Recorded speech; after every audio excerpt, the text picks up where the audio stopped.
মাছটিকে আমি হালকা করে ফ্রাই করে নেব। এখানে আমি উল্টিয়ে দিচ্ছি মাছটিকে এবং এক হাত দিয়ে ভিডিও করতে হচ্ছে, আর এক হাত দিয়ে আমাকে মাছটিকে উল্টাতে হচ্ছে।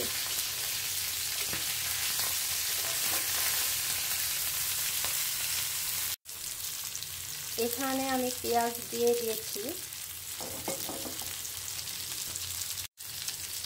হালকা একটু লবণ অ্যাড করে দিচ্ছি। পেঁয়াজটিকে আমি হালকা একটু ভেজে নিচ্ছি যেন নরম হয়।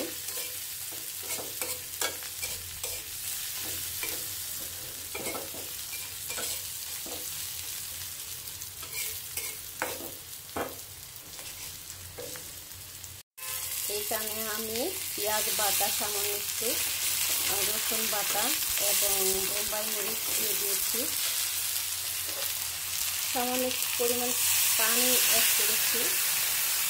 এখানকার আছে আমার হলুদ দিয়ে দিচ্ছি সামান্য পরিমাণে। অল্প একটু মরিচের গুঁড়া আমি কমে দিচ্ছি কারণ বোম্বাই মরিচ দিয়েছি এটাতে, এবং হালকা পরিমাণে ধনিয়ার গুঁড়া এখন আমি নেড়ে দেব।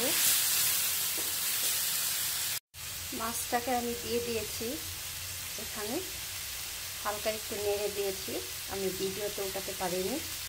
এখানে আমি সরিষার পানির সাথে অ্যাড করে একটু মিলিয়ে নিয়েছি দেওয়ার জন্য। এটাকে দিয়ে দিচ্ছি।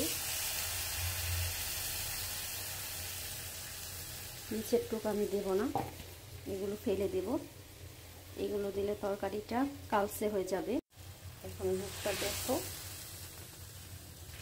কত সুন্দর হয়েছে।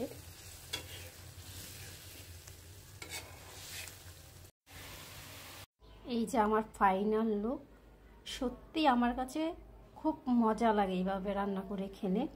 তোমরাও ট্রাই করে দেখতে পারো, আশা করি তোমাদের কাছে খুব ভালো লাগবে।